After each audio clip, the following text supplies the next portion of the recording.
Hi అండి, welcome to my channel. ఇవాల్టి మన ఛానల్లో చల్లని వాతావరణంలో ఒక్కసారి మిల్ మేకర్తో ఇలా చేసుకుని తినండి. దీని ఫేవరెట్ అయిపోతారు, అంత బాగుంటుందన్నమాట. ఎప్పుడు పునుగులు బజ్జీలు అలా వేసుకుని తినే కన్నా ఇలా డిఫరెంట్గా ఒకసారి ట్రై చేయండి, డెఫినెట్లీగా మీకు నచ్చుతుంది. సో లేట్ చేయకుండా ప్రాసెస్లోకి అయితే వెళ్ళిపోదాము. ఇక్కడ మిల్ మేకర్ని 1 కప్పు దాకా తీసుకున్నాను అనమాట. ఇవి చిన్నగా ఉన్నవి ఉంటాయి, కొంచెం దొడ్డుగా ఉన్నవి కూడా ఉంటాయి. నేను చిన్నగా ఉన్న సైజులో అయితే తీసుకున్నాను అనమాట. 1 కప్పు దాకా మిల్ మేకర్ తీసుకుని ఒక గిన్నెలోనికి, ఆ తర్వాత దీనిలోకి హాట్ వాటర్ అయితే వేసేసుకున్నాను. ఇలా హాట్ వాటర్ పోసుకున్న తర్వాత 2 మినిట్స్ అలా వదిలేసేయండి. అలా వదిలేసినట్లయితే మంచిగా సాఫ్ట్గా నాని ఉంటాయన్నమాట. దీనిలో హీట్ అంతా తగ్గిపోయిన తర్వాత ఇక్కడ నేను చూపిస్తున్నాను చూడండి, చక్కగా సాఫ్ట్గా మంచిగా దీనిలోకి కూడా వాటర్ వెళ్ళిపోయి ఉన్నాయి. ఈ తర్వాత ఇప్పుడు చక్కగా దీనిలో ఉన్న వాటర్ అంతా ఇలా గట్టిగా పిండేసేసుకుని ఒక బౌల్లోకి అయితే తీసేసుకోవాలి.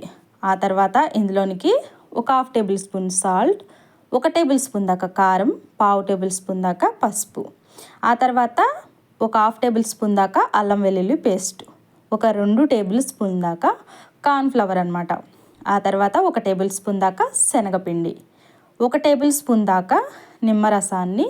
మీకు మామూలుగా చెప్పాలి అంటే 1/2 చెక్క దాకా తీసుకుంటే సరిపోతుందన్నమాట.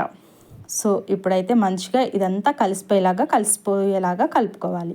వాటర్ ఏమీ వేయాల్సిన అవసరం ఏమీ లేదండి.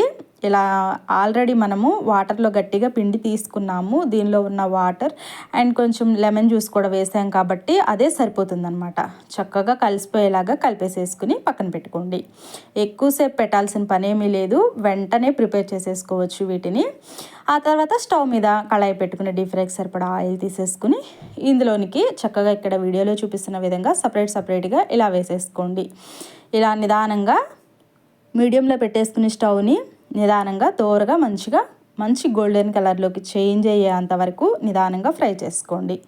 చక్కగా కరకరలాడే మిల్ మేకర్ అయితే రెడీ అయిపోతుంది. హెల్త్కి చాలా మంచిదండి మిల్ మేకర్ని తీసుకోవటం వల్ల. వీక్లీ ఒక్కసారన్నా మిల్ మేకర్ కర్రీ కానీ ఇలా చక్కగా ఇలా ఫ్రై చేసుకుని కానీ డిఫరెంట్గా తినటం వల్ల హెల్త్కి చాలా మంచిది. పిల్లలకు కానీ పెద్దవాళ్ళకి కానీ హెల్త్కి చాలా మంచిది. ఆ తర్వాత ఇలా మంచిగా డీప్ ఫ్రై చేసేసుకున్న తర్వాత ఒక ప్లేట్లోకి ట్రాన్స్ఫర్ చేసేసుకున్నాను.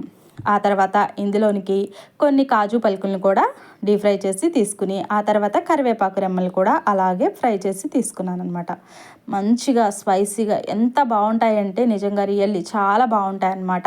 ఇంకా ఎక్కువ స్పైసీ తినాలనుకునే వాళ్ళు కనుక ఉంటే ఇందులోనికి మ్యాగీ పౌడర్ ఉంటుంది కదండి, అది 1 టేబుల్ స్పూన్ మిక్స్ చేసుకుని తినండి, అద్దరిపోతుంది అనమాట.